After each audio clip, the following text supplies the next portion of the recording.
পারছো আসলে বলো শুরু করবো কিনা।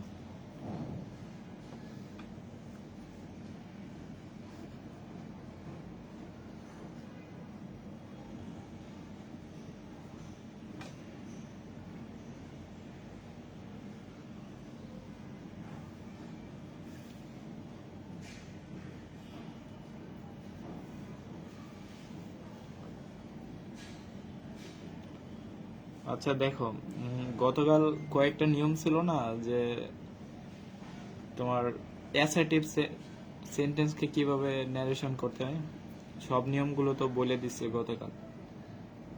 যে প্রথম অংশ একটা রিপোর্টিং ভার্ব আর একটা রিপোর্টেড স্পিচ। রিপোর্টিং ভার্বে যদি পাস্ট টেন্সে থাকে তাহলে আমাদের রিপোর্টেড স্পিচটা চেঞ্জ হবে, টেন্স অনুযায়ী চেঞ্জ হবে। আর রিপোর্টিং ভার্ব যদি প্রেজেন্ট ইনডিফিনিট অথবা মানে প্রেজেন্ট টেন্স অথবা ফিউচার টেন্স থাকে তাহলে রিপোর্টেড স্পিচের মধ্যে টেন্সের কোনো পরিবর্তন হবে না, শুধু পার্সনের পরিবর্তন হবে। একটা রুলস বাকি ছিল, সেটা হচ্ছে মাস্টের নিয়ম। আবার যদি কোনো চিরন্তন সত্য বাক্য থাকে তাহলে সেক্ষেত্রে আমাদের রিপোর্টিং মানে এটা রিপোর্টিং ভার্ব যদি পাস্ট টেন্সও থাকে তাহলে আমাদের রিপোর্টেড স্পিচের মধ্যে টেন্সের কোনো পরিবর্তন হয় না, এটা আমরা গতকাল জানছি। তো এখন যদি মাস্ট থাকে, রিপোর্টেড স্পিচের মধ্যে মাস্ট থাকলে মাস্টের পরিবর্তে হ্যাড টু লিখতে হয়, এটা তো জানো। তাহলে এটা কি হবে একটু কমেন্টে লিখে এটার উত্তরটা লিখো তো।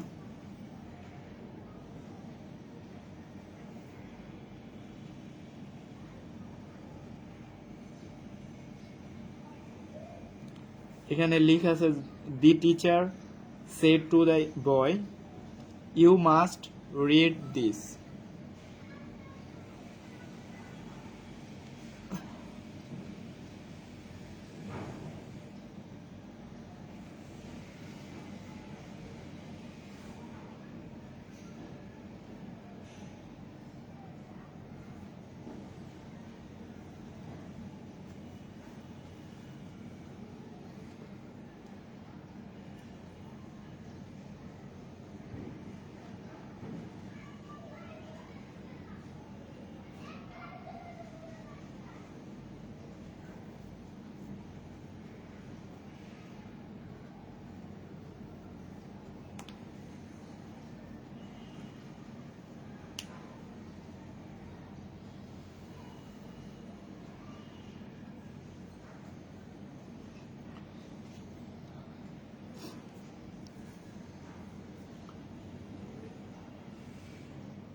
জি ওয়ালাইকুম আসসালাম।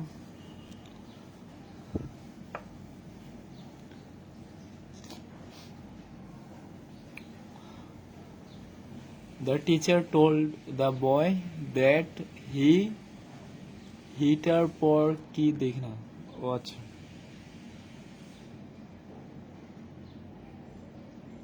ক্যামেরা দেখা যায় না, আমি তো বুঝতেছি না কতটুকু দেখা যায়।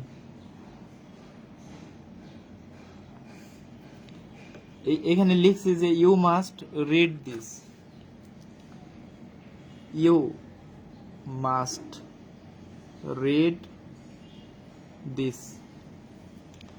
তাহলে এখানে আমাদের কি হবে, আমাদের রুলসটা কি ছিল, যদি মাস্ট থাকে তাহলে আমাদের হ্যাড টু। তাহলে এখানে প্রথম অংশ তো আমাদের পাস্ট টেন্স আছে, তাহলে প্রথমে অংশ যেটা আছে ওটা পুরোটা লিখবো, তারপরে ইনভার্টেড কমা উঠে গিয়ে অ্যাসার্টিভ সেন্টেন্সে দ্যাট বসাইতে হয়, দ্যাট বসাবো। তারপরে যে সেকেন্ড বাক্যটা আছে ইউ, ইউ ধরবে কাকে? ইউ ধরবে অবজেক্টকে, মানে ফার্স্ট ইউ কি সেকেন্ড পার্সন, সেকেন্ড পার্সন ধরে অবজেক্টকে, ফার্স্ট পার্সন ধরে সাবজেক্টকে। তাহলে ইউটা ধরবে কাকে? দা বয়। তাহলে আমরা কি লিখবো? দা বয়ের পরিবর্তে হি। তারপর এখানে মাস্ট আছে, মাস্ট থাকলে আমাদের সরাসরি কি বসাবো? মাস্টের পরিবর্তে হ্যাড টু লিখবো, হ্যাড টু। তারপরে বাকি যেটা আছে ওটা লিখে দিব রিড। আর কমেন্টে লিখে বলো যে দিস থাকলে কি বসাইতে হয়।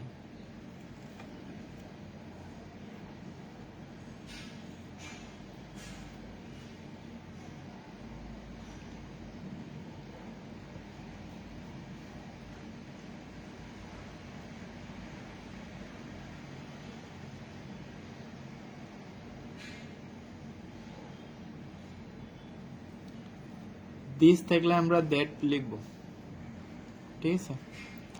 তাহলে মোটামুটি এখানে যে কটা রুলস আছে ওই রুলস গুলো পারলে তোমার অ্যাসার্টিভ সেন্টেন্সের ন্যারেশন পারবা। তো এখন ইন্টারোগেটিভ সেন্টেন্সের ন্যারেশনটা দেখাই। ইন্টারোগেটিভ সেন্টেন্সে রিপোর্টিং ভার্বের জায়গায় হয় আস্ক বসাবা নয়তো আস্কড লিখবা। তারপরে ইনভার্টেড কমা, ইনভার্টেড কমা পরিবর্তে হয় ইফ লিখবা নয়তো ওয়েদার লিখবা, ঠিক আছে? Asked if weather.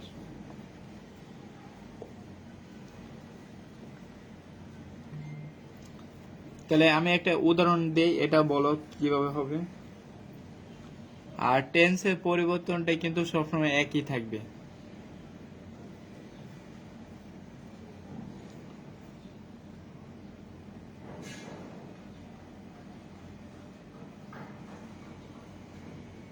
এখানে লিখছে যে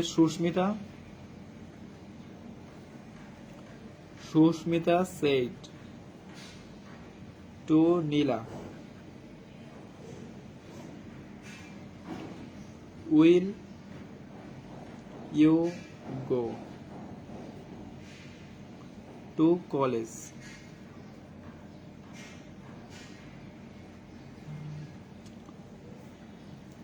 সুস্মিতা নীলাকে বললো যে সে কি কলেজে যাবে কিনা। তাহলে এখানে আমাদের will you go to college, এটা আমাদের ইন্টারোগেটিভ সেন্টেন্স। এখন আমরা তো অ্যাসার্টিভ সেন্টেন্সের ন্যারেশন শিখছি, ইন্টারোগেটিভ সেন্টেন্সের তো ন্যারেশন সরাসরি করতে বললে পারবো না। তাহলে আমাদের প্রথম কাজ হচ্ছে আমাদের এইটাকে অ্যাসার্টিভ সেন্টেন্স মনে করা, মানে মনে মনে এটাকে অ্যাসার্টিভ সেন্টেন্স বানাইবা। তো অ্যাসার্টিভ সেন্টেন্স বানাইতে হইলে আমাদের প্রথমে সাবজেক্ট বলবে, তারপরে অক্সিলারি ভার্ব থাকলে auxiliary verb, subject plus verb plus object. তো এখানে তো আমাদের শুরু হয়েছে সেন্টেন্সটা অক্সিলারি ভার্ব দেওয়া, তাই এটাকে প্রথমে অ্যাসার্টিভ সেন্টেন্স বানাও। এটাকে যদি আমরা অ্যাসার্টিভ সেন্টেন্স বানাই তাহলে কিভাবে লিখবো? You will go to college.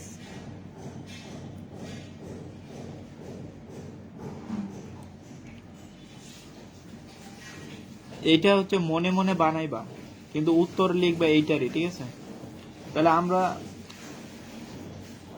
তাহলে প্রথমে এখানে সুস্মিতা সাবজেক্ট লিখবো, সাবজেক্ট সুস্মিতা আছে, সুস্মিতা লিখবো। লেখার পরে এখানে আমাদের সেট টু আছে, তাহলে আমাদের সেট টু এর পরিবর্তে আমরা কি লিখবো? এখানে সেড, এটা কি পাস্ট টেন্সে আছে না সেড? তাহলে পাস্ট টেন্সে থাকলে আমরা পাস্ট টেন্স বসাবো, আস্কড লিখবো, এডি যোগ করে দেবো। আস্ক কিন্তু পাস্ট টেন্সের না, এটা প্রেজেন্ট টেন্স। আর এখানে যেহেতু আমাদের পাস্ট টেন্স আছে তাহলে এখানে পাস্ট টেন্স বসাবো, আস্কড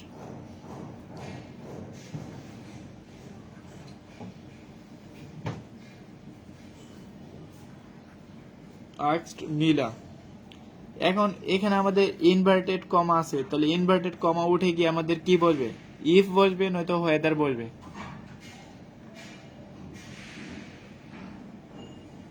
ইউ কিভাবে হলো? আমি মানে সাবজেক্টটাকে প্রথমে লিখে নিয়ে আসছি, সাবজেক্টের সাবজেক্টটাকে প্রথমে লিখছি, তারপরে এই যে এটাকে সামনে নিয়ে আসছি, আমরা ইন্টারগেটিভ সেন্টেন্সটাকে অ্যাসার্টিভ সেন্টেন্স বানাইছি।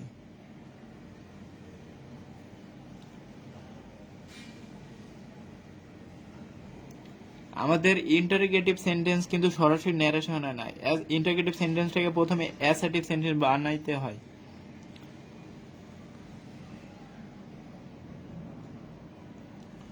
তাহলে আমরা যদি সাবজেক্টটাকে প্রথমে লিখি আর ভার্বটাকে যদি পরে লিখি, তাহলে ওইটাই তো অ্যাসার্টিভ সেন্টেন্স হয়ে যাবে।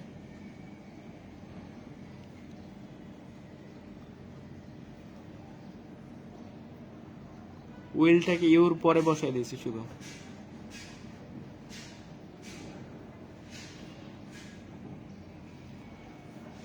এখন এখানে আমাদের ইনভার্টেড কমা আছে, ইনভার্টেড কমা উঠে গিয়ে আমাদের দুইটা জিনিস বসতে পারে, ইফ অথবা ওয়েদার।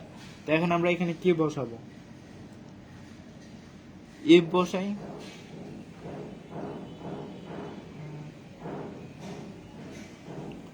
এখন আমাদের এখানে সাবজেক্টে কি আছে? ইউ আছে না? সাবজেক্ট ফর্ম কি? ইউ দেওয়া আছে। ইউ কাকে ধরবে? ইউ ধরবে অবজেক্ট কে। এখানে অবজেক্ট কে আছে? নীলা। আর সাবজেক্ট আছে সুস্মিতা। তাহলে ইউ ধরবে অবজেক্ট কে। ইউর মানে নীলার সাবজেক্টিভ ফর্ম কি? Subjective form she. তো এখানে আমরা শি লিখব। এখানে আমাদের উইল আছে, উইল থাকলে কি বসে আমরা? উইল থাকলে আমরা উড লিখি না?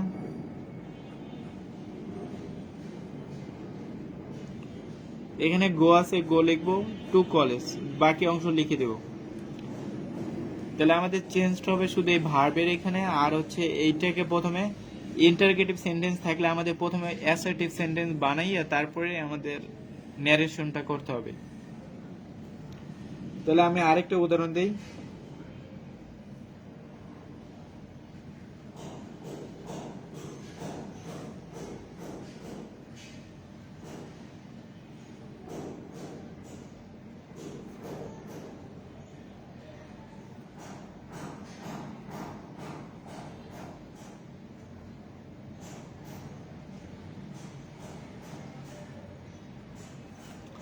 তাহলে এটা কি হবে একটু কমেন্টে লিখে বলো তো।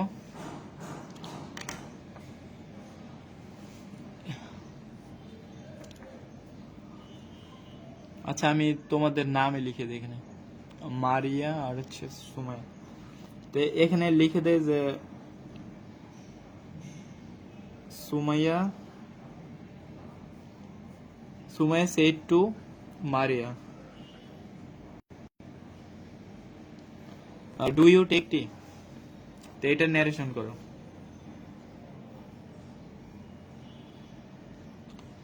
প্রথমে দেখো যে এটা কোন ধরনের সেন্টেন্স আছে। এটা কিন্তু আমাদের প্রশ্নবোধক সেন্টেন্স আছে, তার মানে আমাদের ইন্টারোগেটিভ সেন্টেন্স। তাহলে এই রুলস অনুযায়ী ন্যারেশন করতে হবে। আর যদি প্রথমে সাবজেক্ট থাকতো, ভার্ব থাকতো, অবজেক্ট থাকতো, তাহলে আমরা অ্যাসার্টিভ অনুসারে ন্যারেশন করতাম। আমাদের এটা ইন্টারোগেটিভ সেন্টেন্স থাকলেও প্রথমে আমাকে এটাকে কি সেন্টেন্স বানাইতে হবে? অ্যাসার্টিভ সেন্টেন্স বানাইয়ে তারপরে আমাদের উত্তর বসাইতে হবে। তাহলে এটাকে শুরুতে অ্যাসার্টিভ সেন্টেন্স বানাও। এখানে ডু ইউ টেক টি, তুমি কি চা খাবে? তাহলে চা, এখানে ডু ইউ টেক টি, তুমি কি চা নিবে? তাহলে এখানে এটা কিন্তু আমাদের present indefinite tense. Present indefinite টেন্সে যদি অক্সিলারি ভার্ব মানে অনেক সময় ডু অথবা ডাজ সাহায্য করে ভার্ব নিয়ে কিন্তু প্রশ্নবোধক ইন্টারোগেটিভ সেন্টেন্স তৈরি করতে হয়। তাহলে এটাকে বানাও।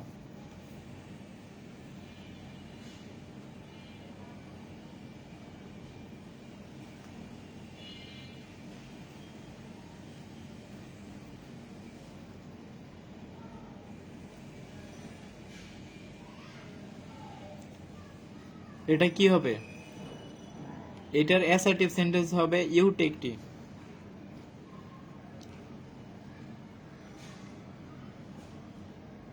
এটা হচ্ছে এটার অ্যাসার্টিভ সেন্টেন্স।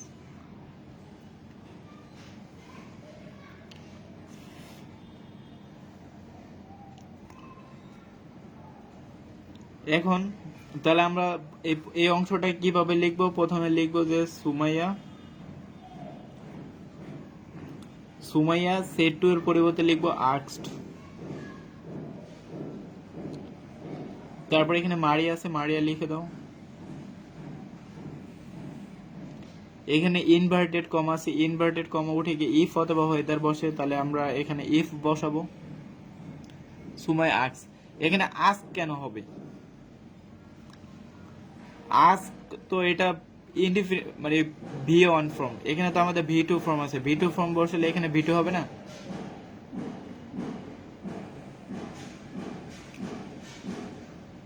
আস্কের এটা হচ্ছে V two form, V two, আর এটা হচ্ছে ভি ওয়ান, আর এখানে আমাদের ভি টু ফর্ম আছে, সেট টু ভি টু, তাহলে ভি টু থাকলে তো আমরা এখানে ভি টু লিখবো, এখানে তো আস্ক লিখা যাবে না। তারপর মারিয়া, এখানে ই কমা উঠে গিয়ে আমরা ইফ বসাবো। তারপরে ইউ টেক টি, ইউ ধরবে কাকে? ইউ ধরবে অবজেক্টকে, অবজেক্ট কে আছে? অবজেক্ট আছে মারিয়া, তাহলে মারিয়ার পরিবর্তে আমরা লিখবো শি। তারপর দেখো এই যে এখানে যে টেন্সটা আছে এটা কোন টেন্স? ইউ টেক টি, এটা কিন্তু প্রেজেন্ট ইনডিফিনিট আছে, তাহলে আমাদের প্রেজেন্ট ইনডিফিনিট থাকলে কোন টেন্স বানাইতে হয়? পাস্ট ইনডিফিনিট টেন্স বানাইতে হয় না? প্রেজেন্ট ইনডিফিনিট থাকলে পাস্ট ইনডিফিনিট, প্রেজেন্ট কন্টিনিউয়াস থাকলে পাস্ট কন্টিনিউয়াস, এভাবে বানাইতে হয়। তাহলে এটা যেহেতু আমাদের প্রেজেন্ট ইনডিফিনিট আছে, তাহলে আমরা এটাকে বানাবো পাস্ট ইনডিফিনিট। তাহলে প্রথমে সাবজেক্ট বসবে, তারপর ভি টু বসবে, পরে অবজেক্ট বসবে। তাহলে এখানে ভি টু কে, টেক তো ভি অন, টেকের ভি টু কি? Take two, T double O K, two T, ঠিক আছে, এতটুকু answer. She took T.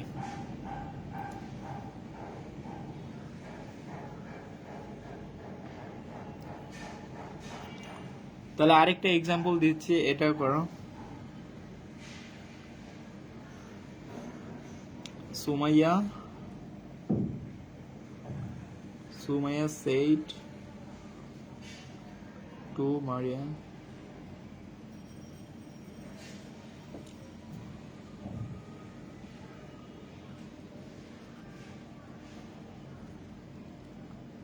did you come here yesterday? এটা লিখো, লিখছে যে Sumaiya said to Maria, did you come here yesterday?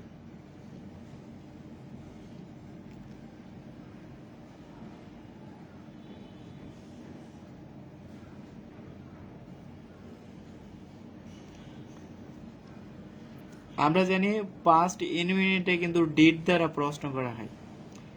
Present এই যে যদি প্রথমে প্রশ্নবোধক চিহ্নে প্রথমে যদি ডু অথবা ডাস থাকে তাহলে ওটা বুঝবে যে প্রেজেন্ট ইনডিফিনিট টেন্স, আর প্রথমে যদি ডিড থাকে তাহলে বুঝবে যে ওটা পাস্ট ইনডিফিনিট টেন্স।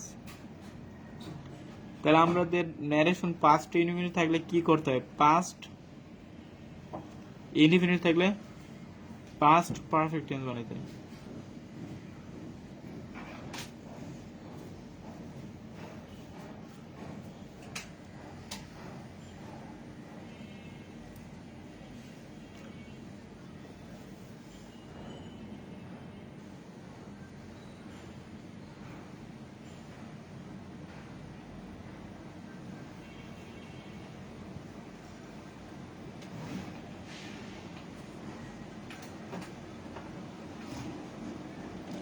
তো এটা কি হবে দ্রুত বলো।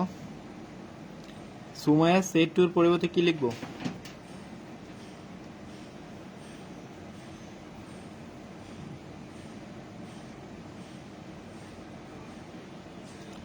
সেড টুর পরিবর্তে লিখবো আস্কড, যেহেতু এটা ভি টু ফর্ম আছে ভি টু ফর্ম লিখবো। তারপরে মারিয়া,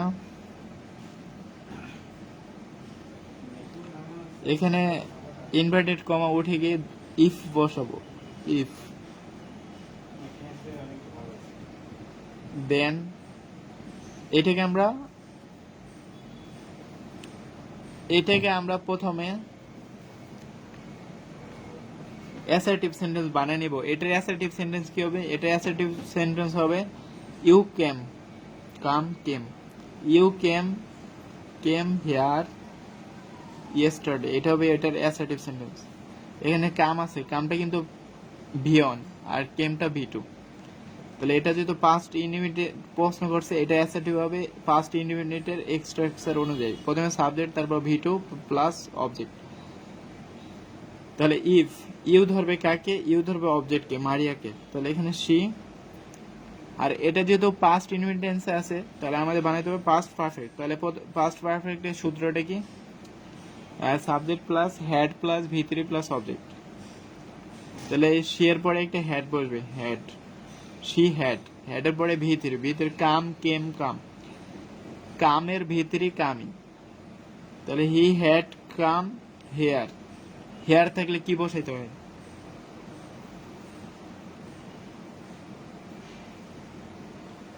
হেয়ার থাকলে কিন্তু দেয়ার বসাইতে হয়। আর ইয়েস্টারডে আছে, ইয়েস্টারডে মানে হেয়ার থাকলে দিস, দিস না, না হেয়ার থাকলে দেয়ার বসায়, দেয়ার, THERE, দেয়ার। আর ইয়েস্টারডে, ইয়েস্টারডে মানে হচ্ছে গতকাল। তাহলে the previous day, the previous, previous day, এটা বসে দেয়।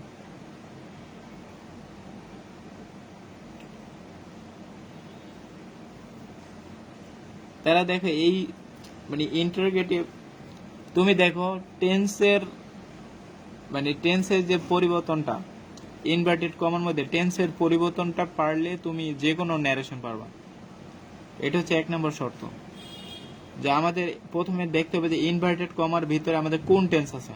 প্রথমে আমাদের টেন্স চিনতে হবে, তারপরে আমাদের দেখতে হবে যে রিপোর্টেড ভার্ব এটা কোন টেন্সে আছে, এটা পাস্ট টেন্সে আছে নাকি প্রেজেন্টে আছে নাকি ফিউচারে আছে। এটা যদি প্রেজেন্ট অথবা ফিউচার থাকে তাহলে তো এটার মধ্যে কোনো চেঞ্জই হবে না, টেন্সগত তো পরিবর্তন হবে না। ওটা তোমার অ্যাসার্টিভ সেন্টেন্সের ক্ষেত্রে যে নিয়ম, সবগুলো মানে সেন্টেন্সের ক্ষেত্রে একই নিয়ম। শুধুমাত্র এখানে যদি ভি2 হয় তাহলেই ভিতরের অংশটা পরিবর্তন হবে টেন্স অনুসারে। তাহলে এই নিয়মটা কি ক্লিয়ার হয়েছে? নতুন একটা রুলস লিখে দেব।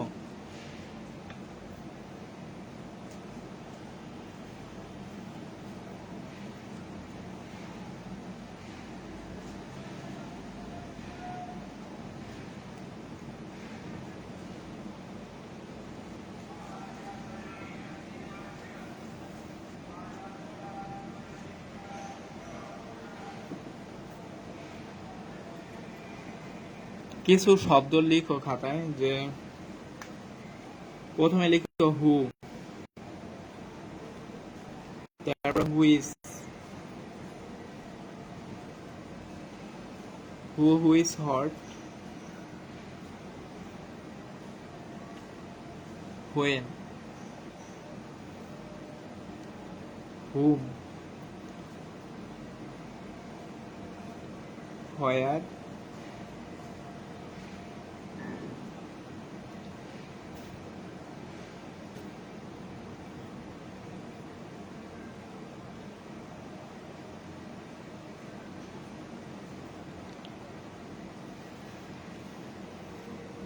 এখানে যে শব্দগুলো লিখছি, যে ওয়ার্ডগুলো লিখছি, এই ওয়ার্ড দ্বারা যদি কোনো ইন্টারোগেটিভ সেন্টেন্স শুরু হয় তাহলে আমাদের ইনভার্টেড কমা উঠে গিয়ে ইফ বা হোয়ার, ইফ বসবে না।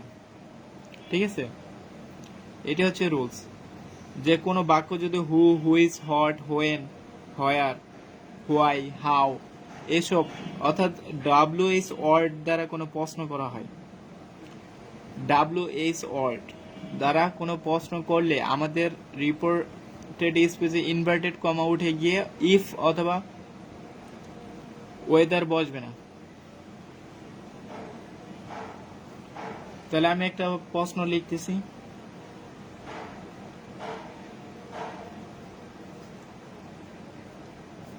Samia said to Maria,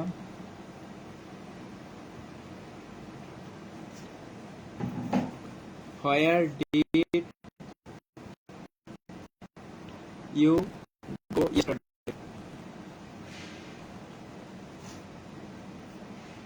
Samia say to Maria where did you go yesterday. তাহলে দেখো এখানে প্রশ্নটা কি হোয়ার দ্বারা শুরু হয়েছে, তার মানে এখানে ডাব্লিউএইচ ওয়ার্ড আছে, ডাব্লিউএইচ ওয়ার্ড। ডাব্লিউএইচ ওয়ার্ড থাকলে আমাদের ইনভার্টেড কমা উঠে ইফ অথবা ওয়েদার বসবে না। তাহলে এখানে আমাদের did, where did you go yesterday, এখানে আবার ডিডও আছে। যদি বাক্যের ডিড থাকে তাহলে ওইটা আমাদের কোন টেন্স হয়? বাক্যের শুরুতে ডিড থাকলে ওইটা হয় পাস্ট ইনডিফিনিট।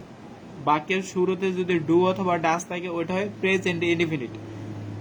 এটা যেহেতু পাস্ট ইনডিফিনিট আছে তাহলে আমাদের ন্যারেশন কোন টেন্সে নিতে হবে? পাস্ট ইনডিফিনিট থাকলে পাস্ট পারফেক্ট। কিন্তু আমরা দেখবো যে আগে এখানে রিপোর্টিং ভার্বের টেন্সটা কোন টেন্সে আছে। এটা দেখো V2 তে আছে, তার মানে আমাদের এটার টেন্সের পরিবর্তন হবে। যদি এটা V1 অথবা ফিউচারে থাকে তাহলে এটার মধ্যে টেন্সের কোনো পরিবর্তন হবে না।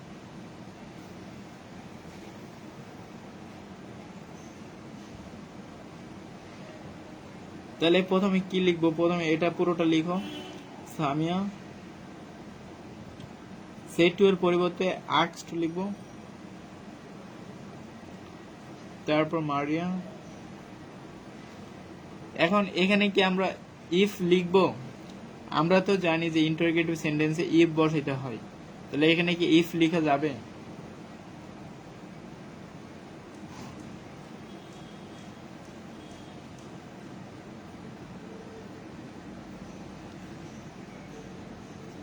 এখানে ইফ লেখা যাবে না, এখানে যেই শব্দটা থাকবে ওটাই লিখে দিব।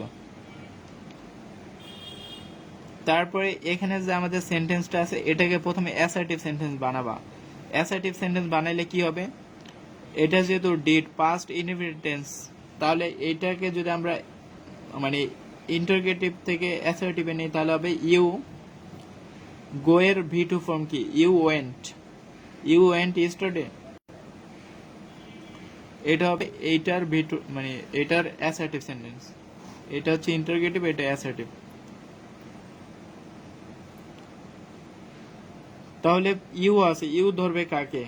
ইউ ধরবে অবজেক্টকে, সি হবে সাবজেক্ট। তারপর এটা আছে পাস্ট ইনডিফিনিট, তার মানে আমাদের বানাই দেবে পারফেক্ট। তাহলে পারফেক্টের রুলসটা কি? সাবজেক্টের পরে হ্যাড বসাইতে হয়। তো এখানে হ্যাড লিখো, শি হ্যাড।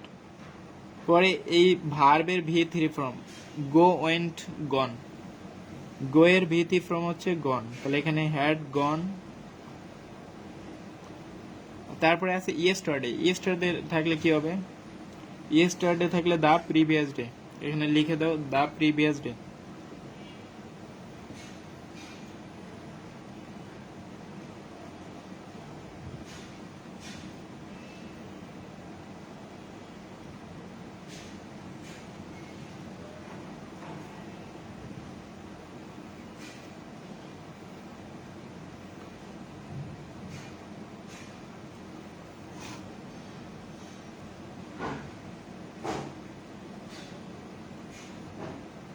আচ্ছা এটা করো তো, the man said to Keya what is your name, এটার ন্যারেশন করো।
দ্য ম্যান আস্কড কিয়া হট, হ্যাঁ পরে কি হবে, হটের পরের অংশ লিখো।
The man asked Keya hot, পরেরটা কি হবে?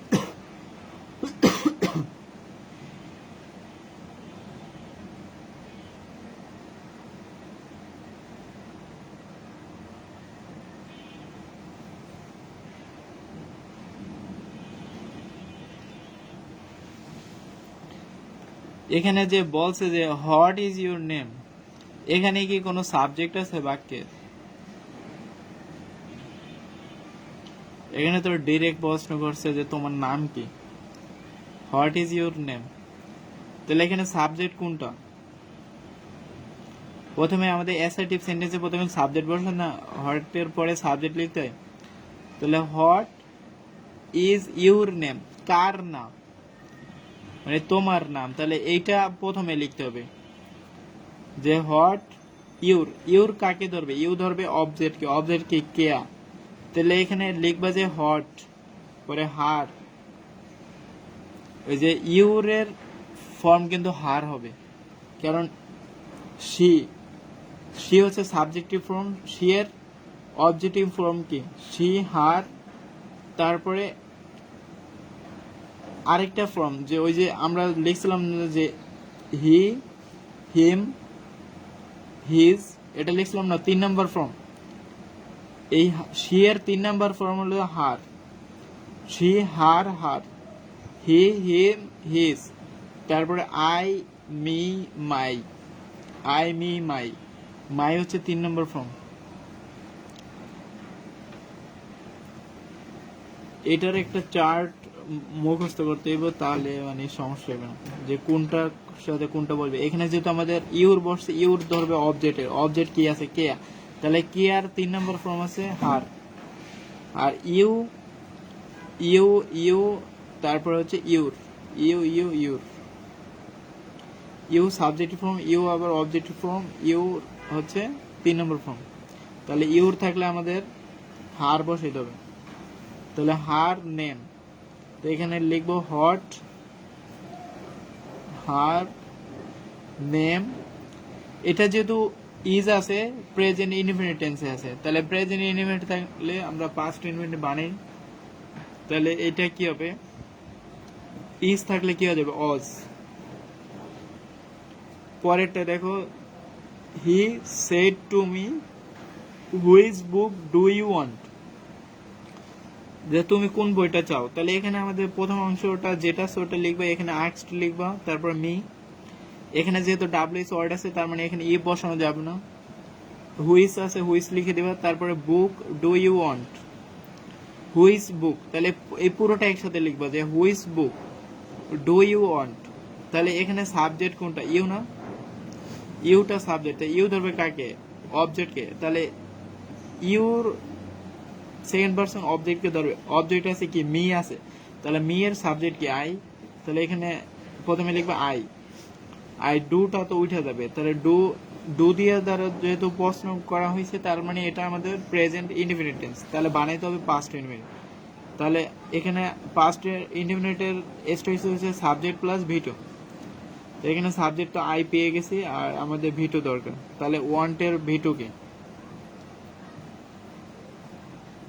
ওয়ান্ট তো চাওয়া, তাহলে ওয়ান্টেড হবে, ওয়ান্টেড, তাহলে he asked me which book I wanted.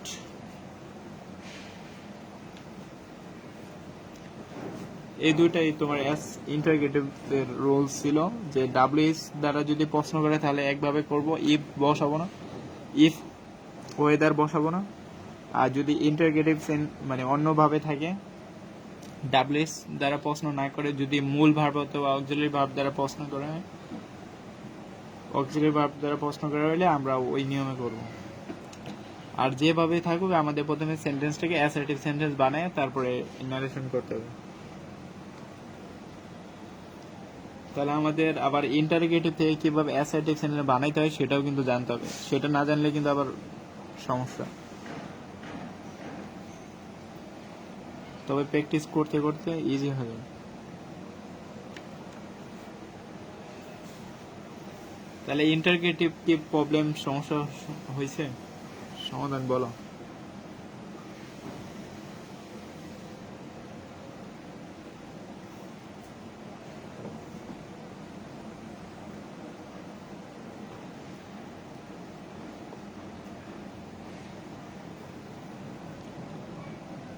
তোমার বেশিরভাগ ন্যারেশনে আসবে এই দুটো থেকে, হয় ইন্টারগেটিভ আসবে নয় অ্যাসার্টিভ আসবে।